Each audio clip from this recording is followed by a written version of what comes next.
रक्षा कर देना। जो जो भक्त को खींच करके रक्षा करता है, अभय दान करता है, वो कृपा है।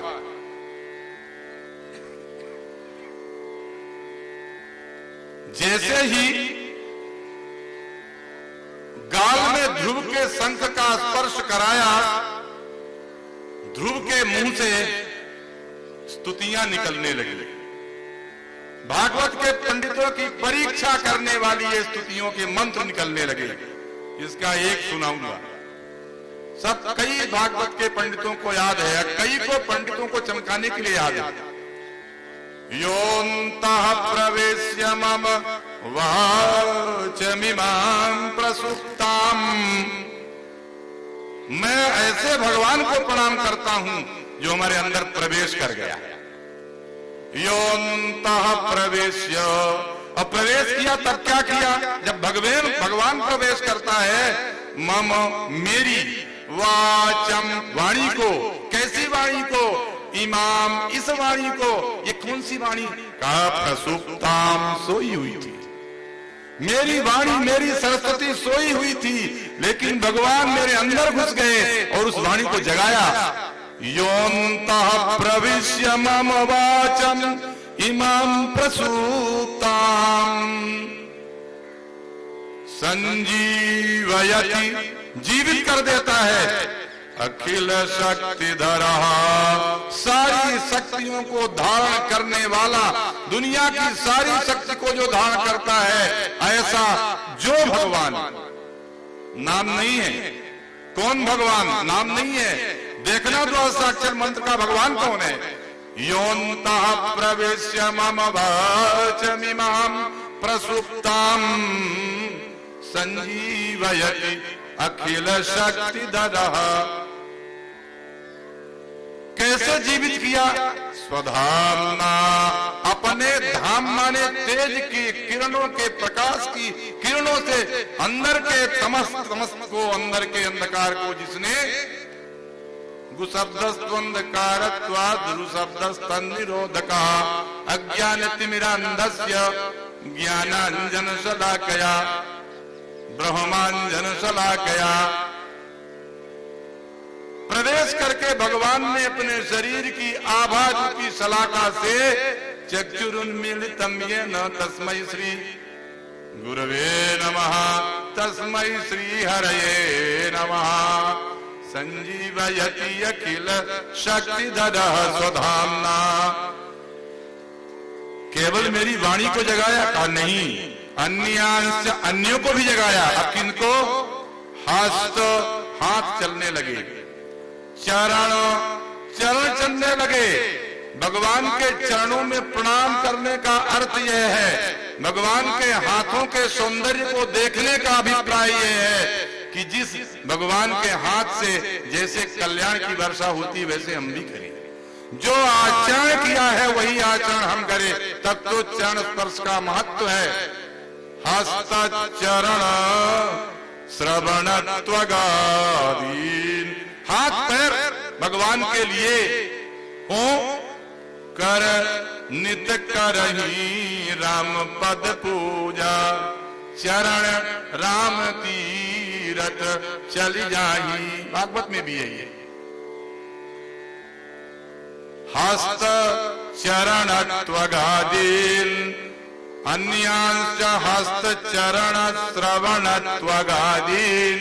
और श्रवण कान, श्रीमद् भागवत में श्रवण भक्ति का बहुत महत्व है। श्रवण भक्ति के द्वारा ही परीक्षित का मोक्ष हुआ।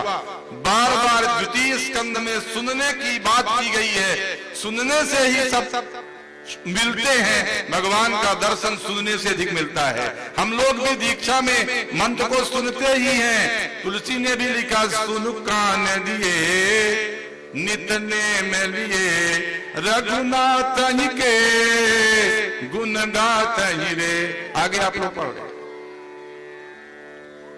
और प्रहलाद ने भी बताया, आगे प्रसंग आएगा। श्रवणम, पहली भक्ति श्रवणम।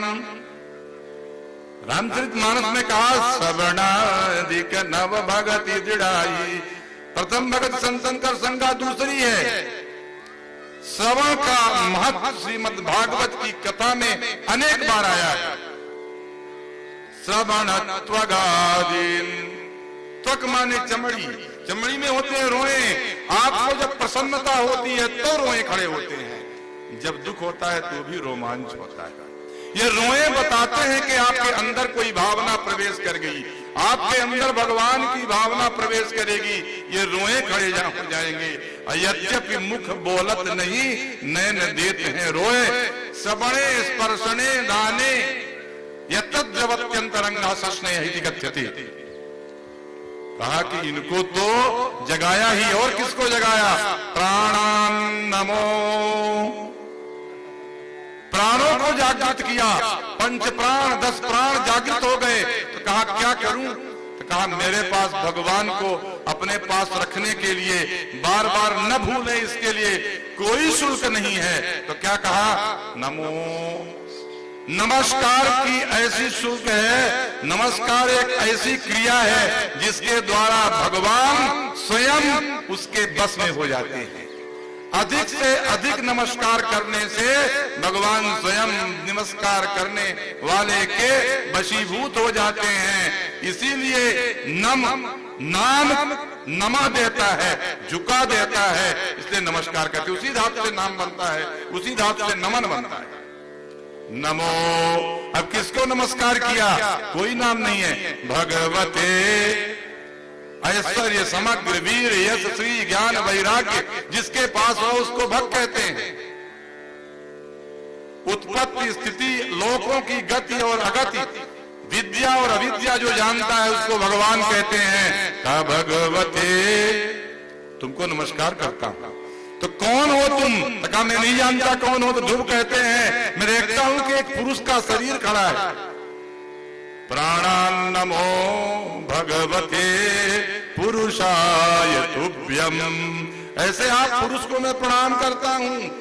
अब कहते हैं कि पुरुष कहूंगा और ये अन्य पुरुष रहेंगे तो हमारे कैसे होते? कहा तुभ्यम नमः, मैं तुमको नमस्कार का। जैसे ही तुभ्यम का उपयोग करता है वैसे ही भगवान अपने हो जाते हैं।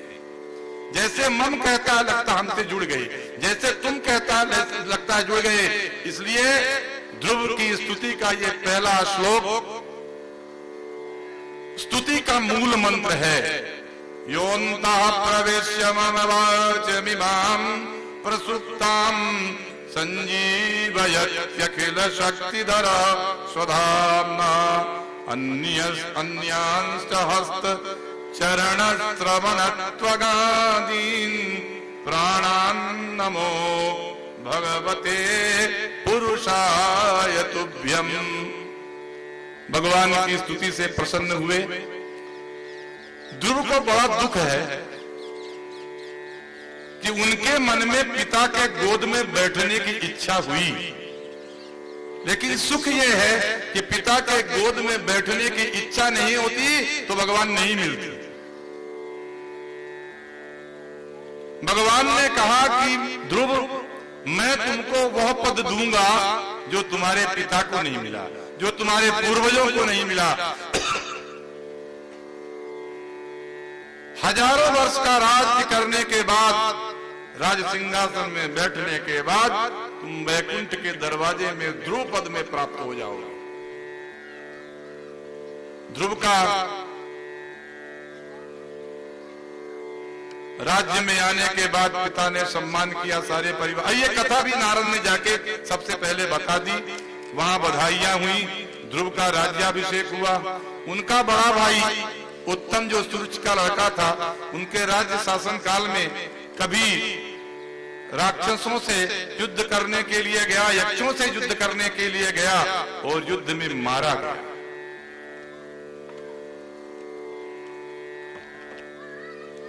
दुनिया में भगवान के नाम के अलावा, भगवान के चरित्र के अलावा कोई उत्तम नहीं होता। जो उत्तम होता है उसे मध्यम और अधम होना पड़ता है। यह उत्तम सुरुच से उत्तम हुआ था, इसलिए यक्षों ने इसको मार डाला।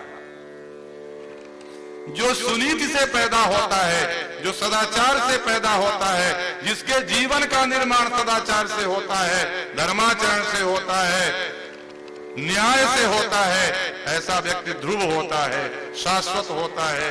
जो अपनी इच्छा से होता है, अपनी कलमश से होता है, अपनी भावना से होता है, वह उत्तम होके भी तत्काल मृत्यु को प्राप्त करता है। जीवन के युद्ध में, जीवन के रण में मारा जाता है। बड़ा क्रोध हुआ ध्रुव को, और ध्रुव ने यक्षों का संहार करने का व्रत ले लिया। उनके दादाजी आए कि तुमको संसार की रक्षा के लिए हमने बनाया, ये तुम क्या कर रहे हो? दादाजी के मनाने से किसी प्रकार ध्रुव शांत हुए, और शांत होने के बाद अपना यज्ञ इत्यादि किया। यज्ञ करने के बाद जब आयु पूरी हुई तो भेजे हुए देवलोक के विमान में ध्रुव अपनी मां सुनीति और अपने परिकरों के साथ वैकुंठ की यात्रा की। ध्रुव के परिवार में एक अंग नाम का राजा हुआ, और उस अंग के एक लड़का हुआ जिसका नाम था वेन।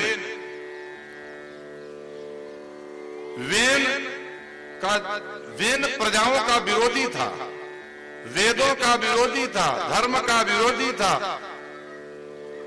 जितने प्रतिकूल आचरण करने वाले समाज में लोग होते थे, उनकी उसकी मित्रता थी।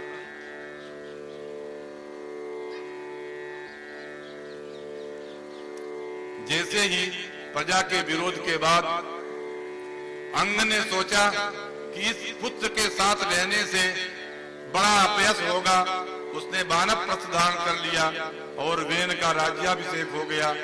तमाम डौंडी पिटवा करके उसने कह दिया, न यक्षव्यम न दातव्यम न यष्टव्यम न दातव्यम, न दान करो न यज्ञ करो न कोई सत्कार्य करो, ऐसा कर दिया। इस देश के मंत्रियों ने, भारतवर्ष के ब्राह्मणों ने अधर्म के द्वारा राज्य करने वाले सत्ताधारी को राज्य नहीं करने दिया, श्राप से उसका वध कर दिया। लेकिन अगर अराजक जनता हो जाएगी तो राज्य की व्यवस्था नहीं होगी, शासन नहीं होगा। इसलिए वेन के शरीर की रक्षा करते रहे।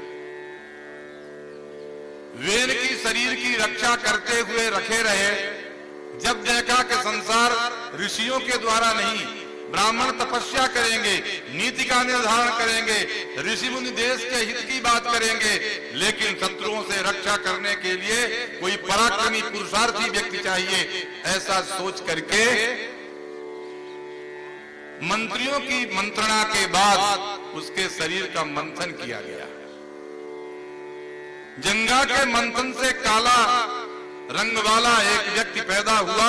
उसको ऋषियों ने कहा, निषीद बैठो, और वो बैठ गया। और कहते हैं निषीद कहा, भागवत कथा यही कहती है, इसलिए उसका नाम निषाद पड़ा।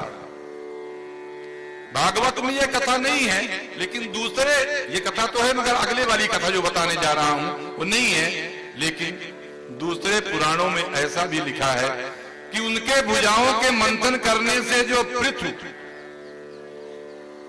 साक्षात भगवान के अवतार के रूप में अर्ची और पृथु का जोड़ा पैदा हुआ, जिनका सबने राज्याभिषेक किया, उनके शासन में पृथ्वी में कुछ नहीं होता था। यह धरती माता अन्यायियों, अधर्मियों, कदाचारियों को अपनी उर्वरा शक्ति नहीं देती है। कितनी भी खेती करो वह उसमें संपत्ति नहीं देती है, वसुंधरा नहीं बनती है। सब कुछ इसके अंदर था। पृथ्वी के पास आकर के लोगों ने कहा धरती में कुछ होता ही नहीं है, बोते हैं, कोई खेती नहीं होती है। पृथ्वी को क्रोध हुआ और धनुष बाण ले लिया। धनुष बाण चढ़ाया कि पृथ्वी का मैं सर्वनाश कर दूंगा। ये कथा है कि धनुष बाण पृथ्वी को मारने के लिए चढ़ाया और पृथ्वी गाय का रूप धारण करके बेचारी उनके पास आई। गाय ने कहा, धरती ने कहा कि तुम्हारे पूर्ववर्ती जो राजा थे उनके अनाचार को, अधर्म को, अत्याचार को देखकर मैंने अपनी तमाम रत्नगर्भा वस्तुओं को अपने अंदर छिपा लिया था। जब कोई शासन करने वाला उदार होता है, धर्मात्मा होता है, तो मैं दिन दूना रात चौगुना अपनी उर्वरा शक्ति से एक अनाज को हजार हजार गुना करके देती हूं। अब कथा यह है कि उसने कहा कि हमारा दोहन करो, लेकिन उसका अर्थ यह है, भारतवर्ष का पहला राजा पृथु था, जिसने ऊबड़ खाबड़ ऊंची नीची धरती को समान किया, खेती के योग्य बनाया, जहां पर्वत थे उनको मैदान बनाया, नदियों के किनारों के जमीन को खेती के योग्य बनाया। और ये परंपरा है, भारतवर्ष के ऋषियों की परंपरा है कि यज्ञ के लिए, खेती के लिए, जीवन के लिए स्वयं हल जोतते थे। शायद इसी प्रकार हल जोतने में जनक के यहां सीता पैदा हुई होगी। वेदों में तो कहा है कि सीता अर्वाची सीते बंदा महेत, और कोश में लिखा है सीता लांगल रेखा स्यात्। हर की जो कुड़ होती है, हराई होती है, हल की जो रेखा होती है, संस्कृत में नाम है उसका सीता। कृषि की अधिष्ठात्री देवी सीता है। और यह पृथु अर्ची के साथ हल लेकर स्वयं धरती को खोदता हुआ, कहते हैं कि तरह तरह के बछड़े बने, अपने अपने विषय की वस्तुओं को लिया। सांप को भी खाने के लिए नहीं था, पक्षियों को खाने के लिए नहीं था, जिन जिन रूप को धारण किया उस जीव के भोग्य सामग्री को धरती माता ने बड़ी सुविधा से, बड़ी प्रसन्नता से भेंट कर दिया। राजा पृथु ने 36,000 वर्ष तक शासन किया।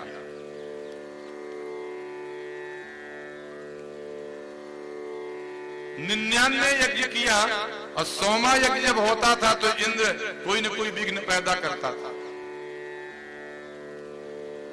और इस प्रकार इंद्र के विघ्न को पैदा करते हुए देख करके राजा पृथु ने सोचा कि मैं इंद्र का वध कर दूंगा। इंद्र की ओर आक्रमण करने लगा, और इंद्र की ओर आक्रमण करने से इंद्र भयभीत होकर के भगवान से कहता है, यज्ञ के देवता भगवान से कहता है कि अगर मैं नहीं रहूंगा तो संसार की व्यवस्था कैसी होगी, यज्ञ कैसे पूरा होगा, इनको आप समझाएं। और पृथु महाराज को भगवान ने इस प्रकार से समझाया। सनकादिकों ने आकर के पृथु महाराज के सभा में उपदेश दिया, और 100 यज्ञों का जो फल इंद्र को मिलता है वह फल पृथु को दिया।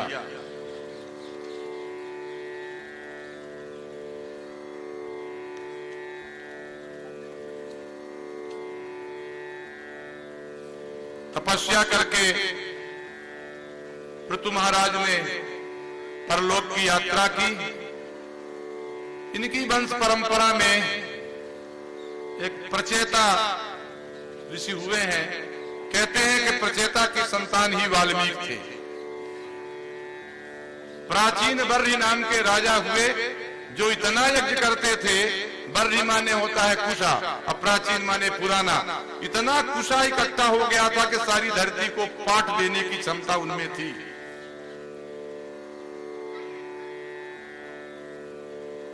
प्रचेता लोग जल में निवास करते थे, वनस्पतियों में निवास करते थे, और प्रचेताओं के माध्यम से नारद जी ने धरती की वनस्पति की रक्षा करने का उपदेश दिया।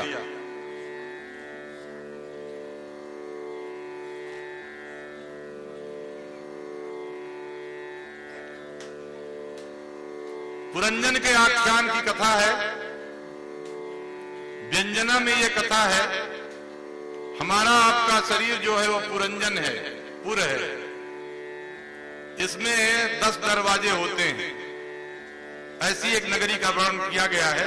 अंत में बताया कि आपका शरीर ही है जिसमें आत्मदेव रहते हैं।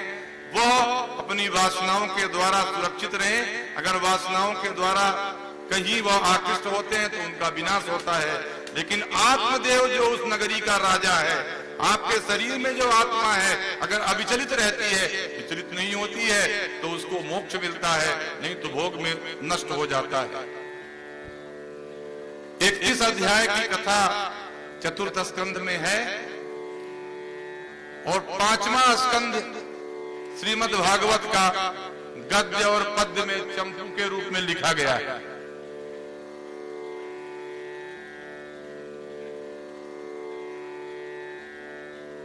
इस 5वें स्कंद में पहला चरित्र प्रियव्रत का है। अत्यंत प्रतापी राजा था और उसको लगा कि हमारे राज्य में अंधेरा नहीं होना चाहिए। सूर्य नारायण 12 घंटे दिन करते हैं और 12 घंटे रात करते हैं, तो हमारी प्रजा अंधेरे में नहीं रहेगी। और एक सुवर्ण निर्मित ऐसा रथ बनाया, उस रथ में चढ़ के स्वयं चलता था। जब सूर्य नारायण पश्चिम को जाए तो पूरब में रथ हो जाता था और उस रथ से यात्रा करके उसने विधि के विधान को बदलने का प्रयास किया। ब्रह्मा जी आए। हर घर में लड़का जब अनाचरण करता है तो पिता खड़ा हो जाता, बेटा ऐसा मत करो। लेकिन जो रथ चल गया था उससे जो सप्त समुद्र बने हैं वो उनके रथ के चक्र गए, उसके बने और 9 द्वीप बन गए। अखंड भूमंडल को 9 द्वीपों में बांटने का काम प्रियव्रत महाराज ने किया। इन्हीं के परिवार में, इन्हीं के वंश परंपरा में ऋषभदेव हुए। यह हमारे हिंदुओं के ऋषभदेव आजकल जैनों के ऋषभदेव हो गए। या हिंदू धर्म इतना उदार है, सनातन धर्म इतना उदार है कि हम तो बुद्ध को भी भगवान का अवतार मानते हैं, ऋषभदेव को भी भगवान का अवतार मानते हैं। योगी थे और अंत में इन्होंने अजगरी वृत्ति को धारण कर लिया था। अजगरी वृत्ति के धारण करने का मतलब होता है कि जो कुछ प्राप्त हो जाए उससे ही अपने पेट का पालन करना, कहीं नहीं जाना। बैठे हुए ही मलमूत्र इत्यादि का त्याग करते थे। भागवतकार ने तो लिखा है कि जो उनका विसर्जन किया हुआ मल था उसमें कोसों तक सुगंध आती थी और उसमें होने वाले जो पेड़ थे वो मलयागिर चंदन थे। इन्हीं के कुल में एक भरत नाम के राजा हुए, जिनके नाम से भारतवर्ष बना है।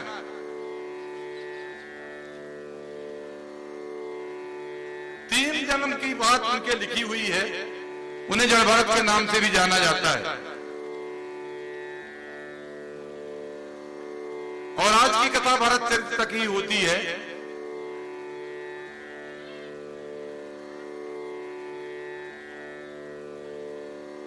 इनको अपनी तपस्या में अंत में आसक्ति होने पर पशु बनना पड़ा। तपस्या के अंतिम दिनों में जब ये किसी जलाशय में संध्या कर रहे थे, सगर्भा हरिणी किसी व्याघ्र की दहाड़ को सुनकर छलांग लगाती है, उसका गर्भपात हो जाता है। और इनकी जलांजलि में सूर्य को अर्घ देने का जो जल लिया था अंजलि में, उसमें हरिण का बच्चा।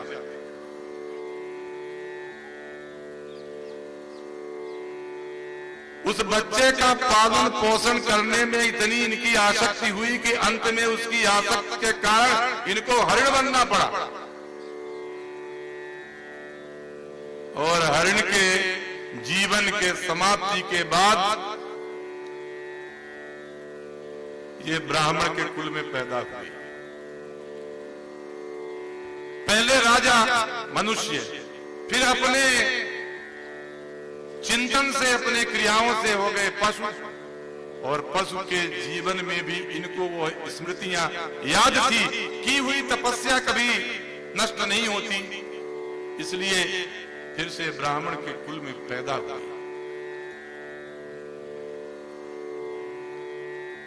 रहुगण नाम का एक राजा था जो तत्वज्ञान सीखने के लिए पालकी में जा रहा था। ये कथा आप लोग जानते हैं, इसलिए हम मुख्य मुख्य बातें बताना चाहते हैं। रास्ते में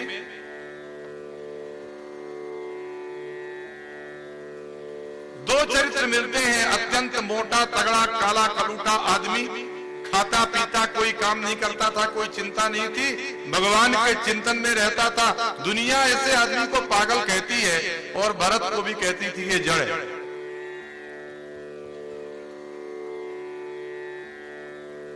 कभी लोगों ने भद्रकाली के मंदिर में बलि देने के लिए उनको उपस्थित किया और जैसे ही तलवार तांत्रिकों ने मारने के लिए उठाया, भागवत का शास्त्र चचाट वो काली उछल पड़ी और वो तलवार लेकर के तांत्रिकों का वध कर दिया, उनकी रक्षा कर दी।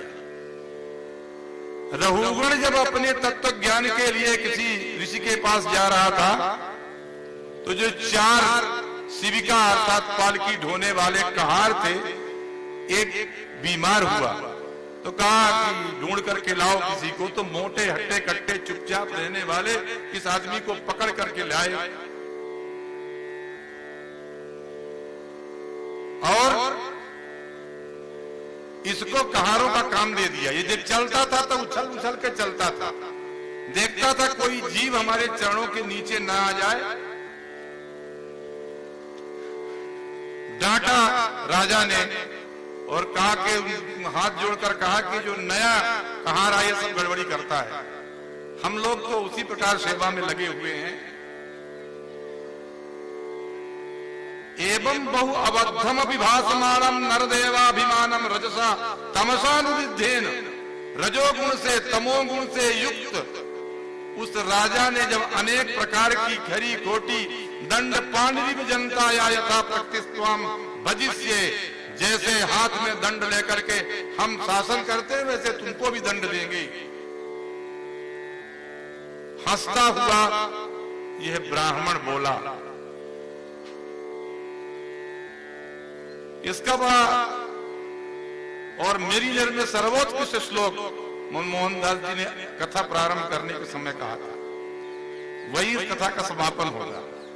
कहा त्वयोदितम व्यक्तम अभिप्रलब्धम, तुमने जो कहा है सब सच है, लेकिन मुझे समझ में नहीं आता तुम किसको गाली देते हो, किसको डांट रहे हो। ये तो शरीर है, ये मोटापा है, ये मैं नहीं हूं जिसको तुम कह रहे हो। स्थौल्यम कार्श्यम व्याधय आदयश्च, व्याधियां आदियां स्थूलता कृशता क्षुत्रिड भयम कलिरिक्षा जरा जा भूख प्यास भय कलह इच्छा बुढ़ापा निद्रा और रति मन्युरहम मदा सुचा, ये सब देहे न जातस्ति में न संति, ये शरीर में मैं रह रहा हूं मगर मुझे इनका कोई आभास नहीं है। जिस तत्व ज्ञान की चर्चा करने के लिए वो राजा जा रहा था, उस राजा को थोड़ा समझ में आया। पूछा कस्त्वम निगूढ़ा चरसी द्विजानाम, अरे तुम छुपे हुए आदमी कौन हो। बिभर्षि सूत्रम कतमो वधूता कस्यासि कुत्रत्य इहापि कस्मात्, कहां से आए हो, किसकी संतान हो। दसिनोत शुक्ला, मेरे कल्याण के लिए कृपा करके अपना परिचय तो दे दो। फिर कहता है ना हम सशंके सुरराज वज्रात, रघुगण कहता है कि मैं देवेंद्र के वज्र से नहीं डरता हूं। ना हम सशंके सुरराज वज्रात नत्र्याच शूलात नयमस्य दंडात, भगवान शिव शंकर के त्रिशूल से मैं कुछ डरता नहीं हूं। नयमस्य, यमराज का जो दंड होता है फांसी, उससे मैं नहीं डरता हूं। न त्रक्षशूलात् न यमस्य दण्डात् नाग्न्यर्क सोमा निलवित पासात्। न तो अग्नि के, न तो अर्क माने सूर्य के, न तो वित्त पास अर्थात जो धन की रक्षा करता है कुबेर की फांसी से, किसी के अस्त्र से मैं नहीं डरता हूं। शंके भृशम ब्रह्म कुलावमानात्, मुझे शंका है, डर है, तो मैं केवल डरता हूं कि ब्राह्मण के कुल का कोई अपमान न हो जाए। तद ब्रह्म संगो जड़बन्मूढ़ा, जड़ के समान, मूर्खों के समान छुपे हुए आप कौन हो, मैं जानना चाहता हूं कि मैं आपका परिचय प्राप्त कर लूं। तद में भवान नरदेवा विमानः मदेन तुच्छीकृत सत्तमस्य।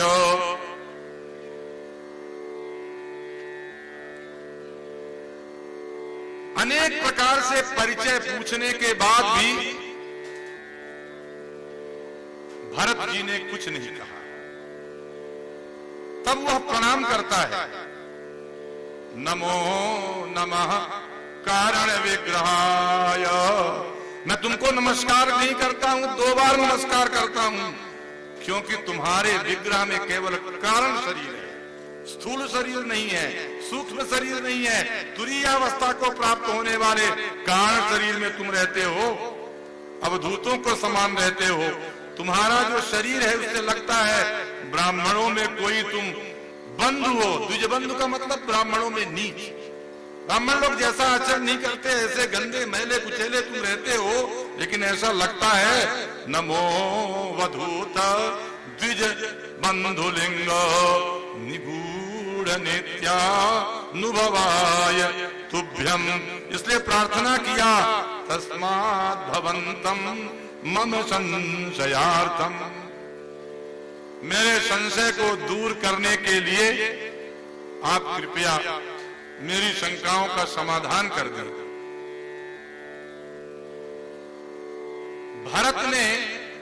जड़ भरत ने रहुगण को जो कहा है वही आज की कथा का अंतिम संदेश है। अहम जनो, मैं एक आदमी हूं, मेरा नाम कुछ भी है।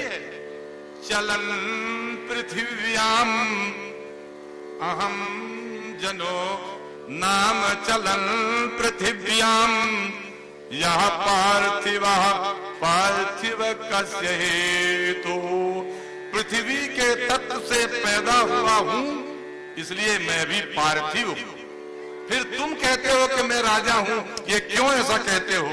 तथापि चांग्यो रजगुल्फजंगा, फिर भी परिचय है।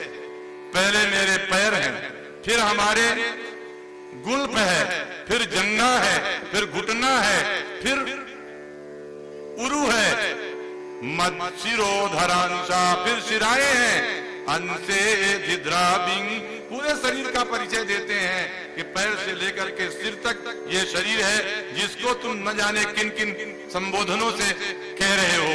ज्ञानम विशुद्धम परमार्थमेकम अनंतरम त्वबहिर्ब्रह्म सत्यम प्रत्यक् प्रशांतम भगवत् शब्द संज्ञम यद् वासुदेवम कवयो वदन्ति।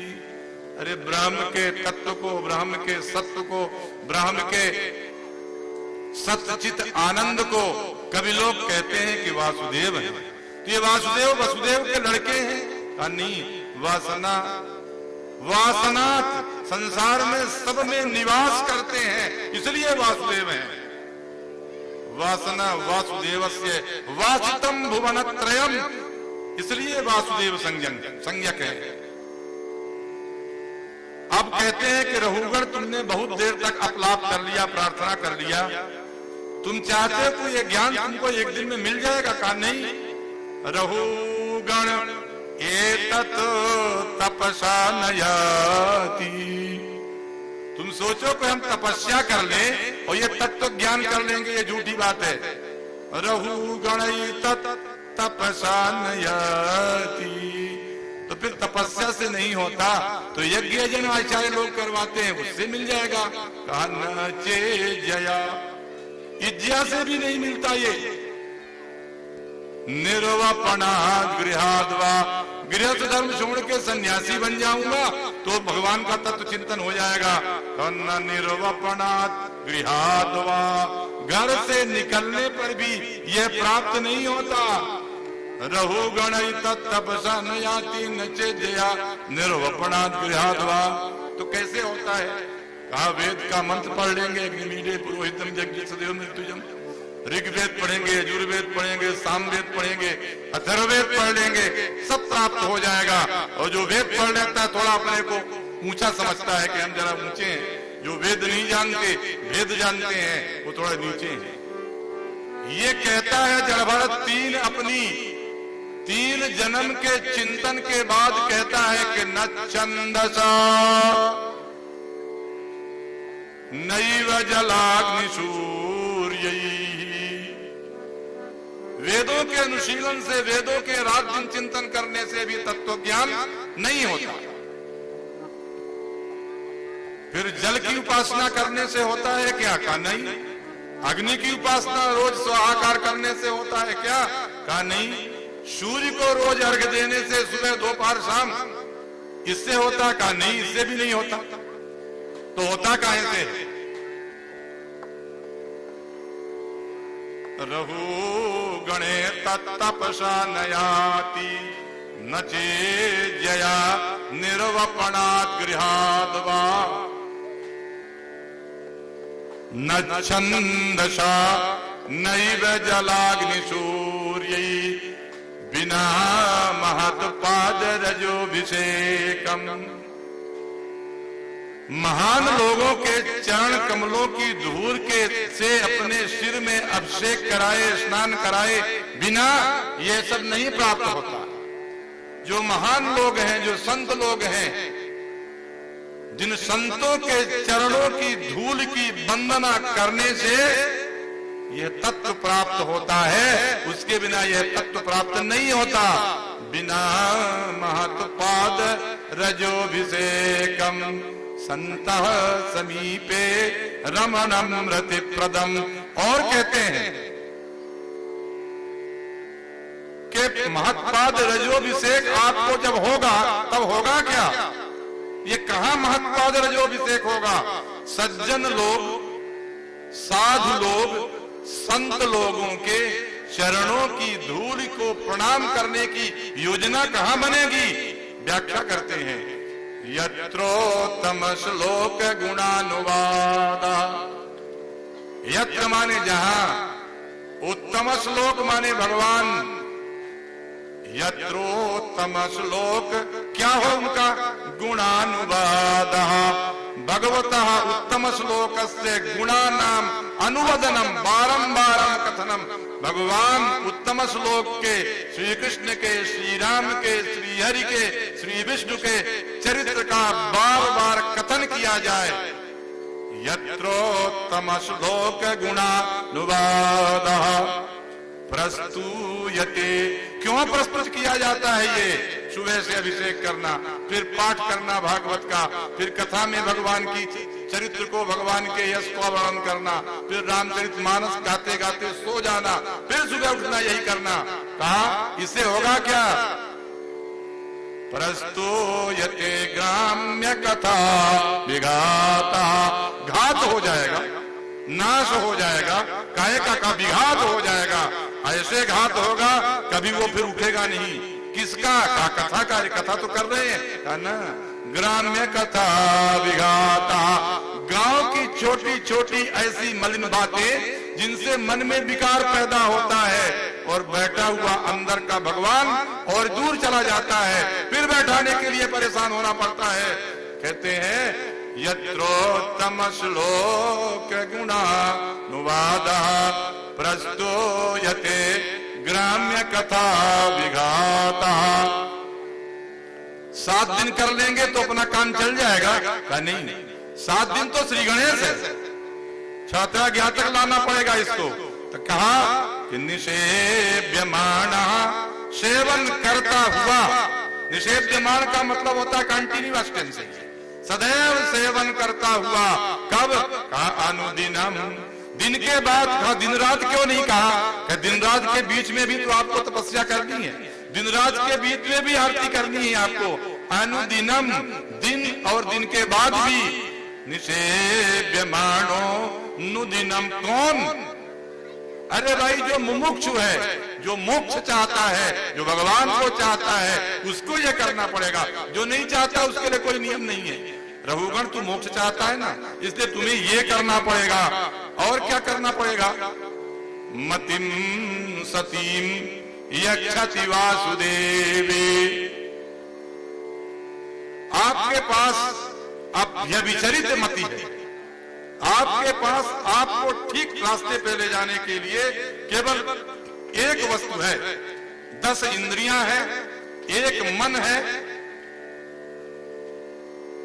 और एक बुद्धि, फिर तो अहंकार है।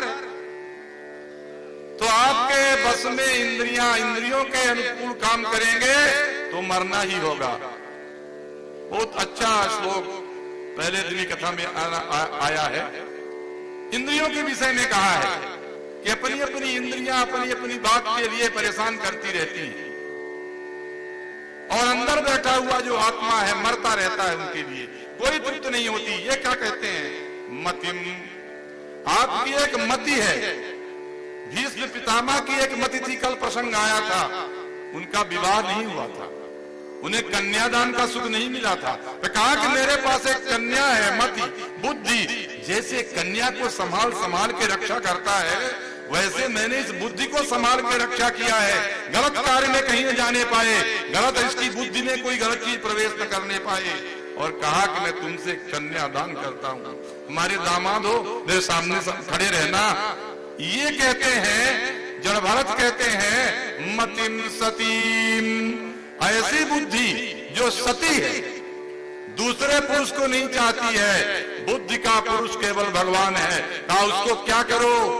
यक्षति वासुदेवे, वही वासुदेव जिनका ध्रुव ने वंदना की और कहा प्राणान नमो भगवते पुरुषाय तुभ्यम। उस वासुदेव को अपनी बुद्धि दे देवे, तब ये तपस्या से नहीं महत्पाद रजोभिषेक से प्राप्त होता। कहा कि इसमें प्रमाण क्या है? तो कहा प्रमाण मेरे पास है। अहम पुरा भरतो नाम राजा। अरे मैं पहले राजा था, मेरा नाम भरत था। विमुक्त दृष्ट श्रुत संग बंधा, भगवान की इच्छा करता था, मोक्ष चाहता था। मृगो भवम मृग संघात पतार्था, मेरी सब इच्छा खत्म हो गई और मैं मृग हो गया। मृग माने पशु, मृग माने हरिण, बाद का अर्थ है। पहले का अर्थ मृग माने पशु होता है। वेदों में मृगो न भीमो कुचरो गिरिष्ठा, मृग का अर्थ पशु होता है जिसको ढूंढना पड़ता है। तो कहा कि मैं मृग हो गया, मैं पशु हो गया। राजा था, सब ज्ञान वैराग्य की बातें थी, क्रियाएं थी, सब कुछ सुविधा थी, मैं करता था, लेकिन मृग हो गया। सामाम स्मृति ही, भगवान के लिए बिताए हुए आपके जीवन के पल, भगवान की भक्ति, भगवान का नाम स्मरण, भगवान के लिए किया गया चिंतन कभी भी नष्ट नहीं होता, हर जन्म में रहता है। कहा मृग देहे पिवीर। अरे रघुगण, मैं मृग तो हुआ था, वो हमारी याद उस समय भी थी। कौन सी बुद्धि? कृष्णार्चन प्रभवा नो जाति, भगवान श्री कृष्ण के अर्चना पूजा करने से जो मेरी बुद्धि हुई थी, हमको नहीं छोड़ी। जब मेरी बुद्धि उस प्रकार थी, अथो अहम जनसंगाद संगो, तो जब मैं जड़ भरत हुआ, जब मैं ब्राह्मण हुआ, विशंक मानो विवतश्चरा, कब गलती हो जाए कि फिर पशु न हो जाऊं। पशु योनि से श्रेष्ठ मनुष्य योनि है। कहीं मेरा फिर न पतन हो जाए कि मैं पशु योनि में चला जाऊं, 84 लाख योनियों में जाऊं। इसलिए मैं इस प्रकार से अपने जीवन में रहता हूं। तस्मान नरो संग सुसंग जात, ज्ञानासिने हैव विविक्रमोहा, हरिम तदीहा कथन श्रुताभ्याम लब्ध स्मृतिर्यात् त्यति पारमद्वनः।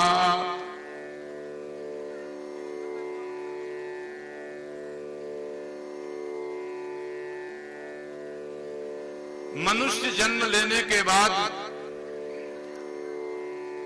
या तो धर्म करता है, या अर्थ के लिए प्रयासरत होता है, या काम के लिए जिंदगी बर्बाद करता है, काम अर्थात इच्छाओं की पूर्ति के लिए, और कभी वो इनसे मुक्त नहीं होना चाहता। सारे ज्ञान विज्ञान धर्म, अर्थ, काम, इन तीन चीजों पर परिणमित होते हैं।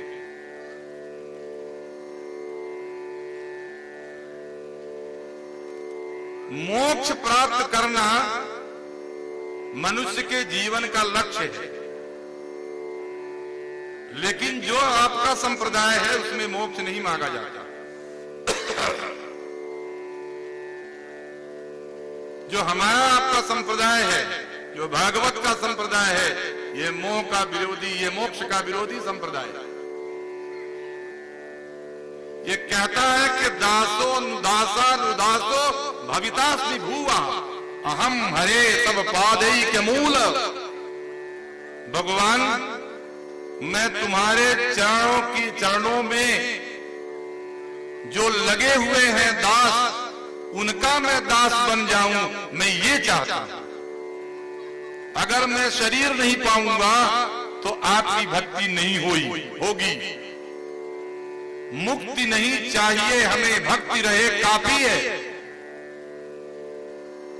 मुकुति निरादर भगति लोभाने, मुक्ति का आदर नहीं है यहाँ भक्ति का आदर है, भक्ति का मार्ग है, भक्ति की बात की जाती है। जो जड़ भरत ने उपदेश दिया है वो उपदेश मोक्ष का उपदेश नहीं है, वो उपदेश भक्ति का उपदेश है।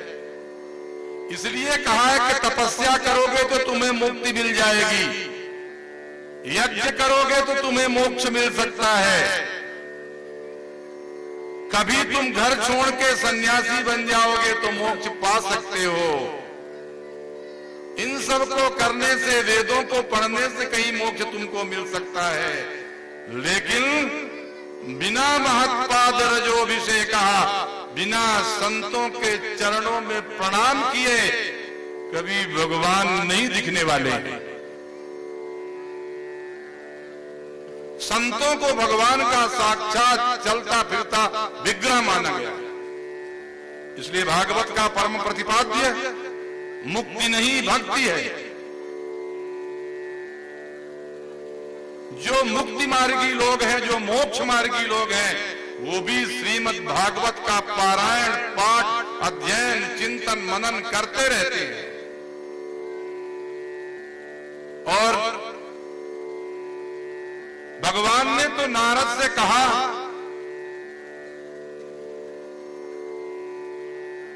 कि मैं वैकुंठ में रहता नहीं हूं। लोग कहते हैं मैं वैकुंठ बिहारी हूं। लोग कहते हैं कि योगियों के हृदय में रहते हैं भगवान का, ये भी गलत बात। वहां भी नहीं रहता हूं। तो कहा जहां गान तान होता है वहां रहता हूं। तो कहा कैसे गान करने में रहते? कहा मत भक्ता यत्र गायन्ति।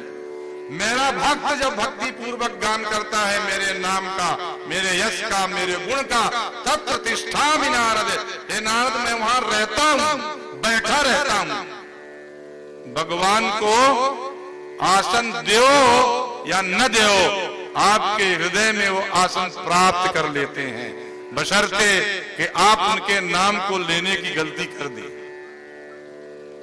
ये भागवत की कथा, ये चौथे दिन की कथा भी भगवान के इन्हीं चरित्रों के माध्यम से, कि कभी देश में सतियों को अपनी दक्षता का अभिमान न हो जाए, कभी इस देश की देवहूतियों को सांख्य शास्त्र में अभिमान न हो जाए कपिल के। इसलिए कपिल देव ने भी कहा कि भक्ति के मार्ग से ही तुम्हारा कल्याण होगा।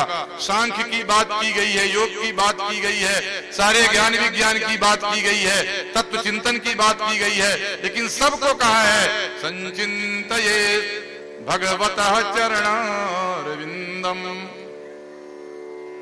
भगवान के चरणार बिंद को स्मरण करने के अतिरिक्त भागवतकार के मत में कुछ नहीं है। परम संदेश, चरम संदेश।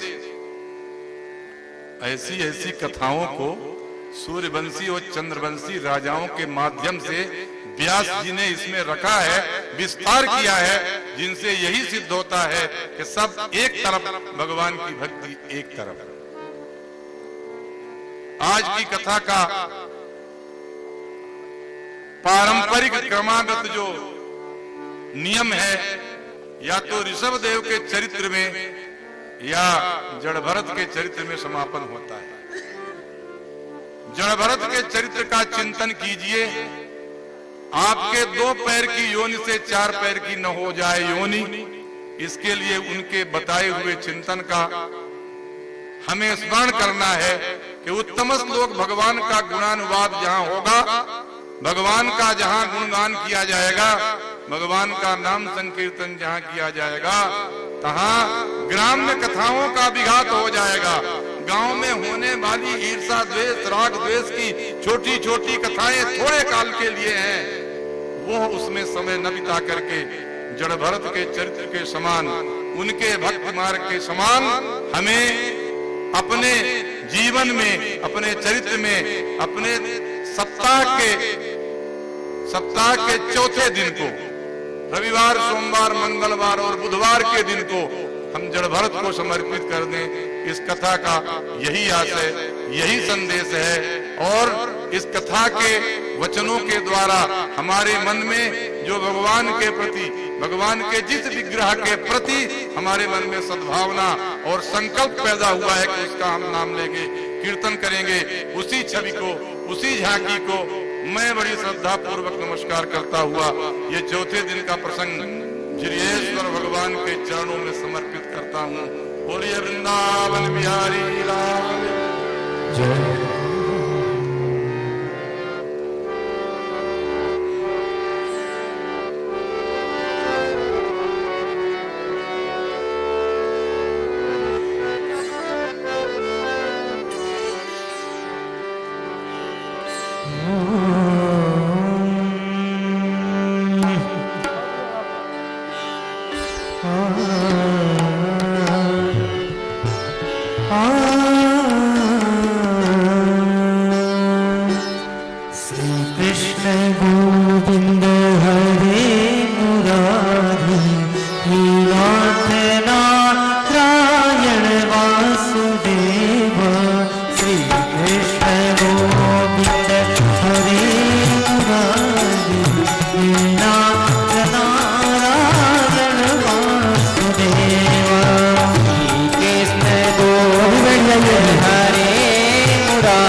धियो चंद्रमा मनसो जात